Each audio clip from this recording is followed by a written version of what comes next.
पढ़ो, पर पढ़ने का मतलब ये नहीं कि तुम चरित्रहीन होकर लौटो, लिव इन में रह करके लौटो। ये लिव इन का कल्चर कुत्ता बिल्लियों का कल्चर है। आपके मुजफ्फरपुर के कुत्ते, गली के कुत्ते ना लिव इन में ही रहते हैं। बोलो हाँ, नहीं रहते, लिव इन में रहते हैं। आज इसके संग कुत्ता है, कल उसके संग कुत्ता है। तो जो लिव इन में रहे, आज इस लड़की के संग, इस लड़की के संग, उस लड़के, ये सब कुत्ता बिल्लियों का कल्चर है। हमें ईश्वर ने मनुष्य बनाया है। मनुष्य से आगे देवता बनो, श्रेष्ठ बनो। मनुष्य बन के कुत्ता बिल्ली ना बन जाओ साहब। ऊपर जाना है, नीचे नहीं। इसलिए ऐसा कोई काम ना करना जिस काम को करने से आपके माँ बाप का सिर शर्म से झुक जाए। रिश्ते बहुत अनमोल हैं, रिश्तों को बेहतर बनाना चाहिए, ठीक है ना। तो कितनी मेरी बहनें, मेरे भाई मुझे विश्वास दिलाएंगे कि आप कभी अपने माँ बाप को धोखा नहीं देंगे। क्या नहीं देंगे? माँ बाप को पढ़ाई करेंगे, अच्छे तरीके से आगे बढ़ेंगे, पर कभी आपके माँ बाप का सिर शर्म से ना झुकने पावे। सदा माँ बाप का सिर गर्व से ऊंचा हो कि ये मेरी बेटी ने मेरा नाम रोशन किया, मेरे बेटे ने मेरा नाम रोशन किया।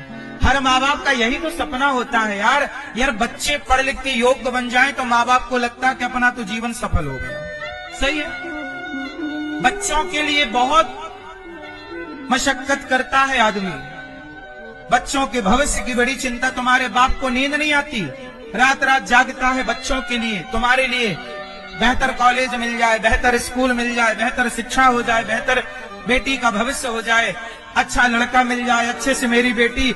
हर बेटी के सुख दुख तो उसका भाग्य का खेल है, पर हर बाप चाहता है कि मेरी बेटी रानी बन के रहे। बाप के बस में होता ना मेरी बहनों, तो तुम्हारे पांव में कांटा ना छूने पाता।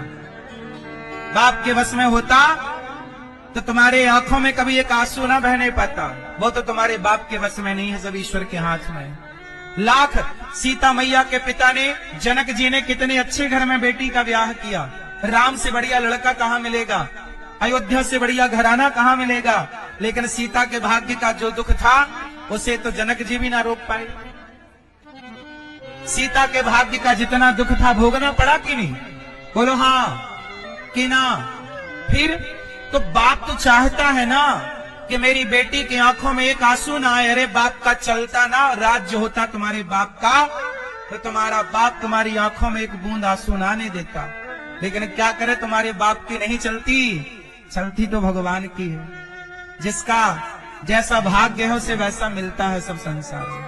हमारे और आपके लाख प्रयास करने पर भी होता वही है जो ईश्वर को मंजूर होता है। क्यों जी, बात सही है? इसलिए अपने बाप पे भरोसा रखो, अपनी माँ पे भरोसा रखो। जिन्होंने तुम्हें बेहतर पढ़ा लिखा के योग्य बनाया वही तुम्हारे लिए बेहतर लड़का लाएंगे। और माँ बाप से भी प्रार्थना है कि आप भी जब बेटियों का विवाह करो तो एक बार लड़के को जरूर बेटी को दिखा दो। बेटा ये लड़का तुम्हारे लिए, ये लड़की तुम्हारे लिए, दिखाओ। बेटी की भी राजी मर्जी होनी चाहिए। ऐसा ना हो कि बेटा जो मैं कह दूं तुझे कर, नहीं। थोड़ा बेटी से पूछ लो कि तुम्हारी मर्जी है। एक बार लड़की का भी मन होना चाहिए, लड़की को पसंद होना चाहिए। बातचीत कर लो। शादी के पहले खूब पड़ताल करनी चाहिए। पड़ताल मतलब जांच करनी चाहिए कि कहीं लड़का गलत तो नहीं है। कई बार शादी के बाद पता चलता है कि लड़का शराबी है, शादी के बाद पता चलता है कि लड़का चरित्रहीन है। शादी के पहले पूरी खोजबीन कर लो, जल्दबाजी में शादियां ना करो। महीने, 2 महीने, 4 महीने, साल भर खूब पड़ताल करो। लड़के का व्यवहार जानो, लड़की का व्यवहार जानो। ना लड़की जल्दीबाजी में हो, ना लड़का जल्दीबाजी में हो। और मैं आप लोगों से एक बात कहूं, मेडिकल जरूर करा लेना चाहिए शादी के पहले एक बार।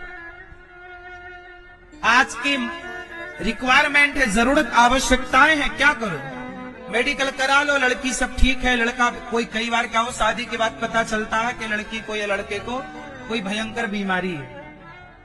बाद में पता चलेगा तो क्या होगा? तुम्हारे साथ कोई बताता नहीं है कि भाई हमारी लड़की में ये बीमारी है, लड़के में ये बीमारी है।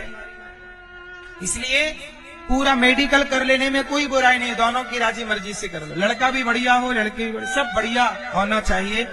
क्योंकि रिश्ते एक दिन के लिए नहीं होते ना, सदा के लिए होते। इसलिए रिश्तों को, क्यों जी बताओ, रिश्तों को निभाना अच्छा है कि बुरा है? जोर से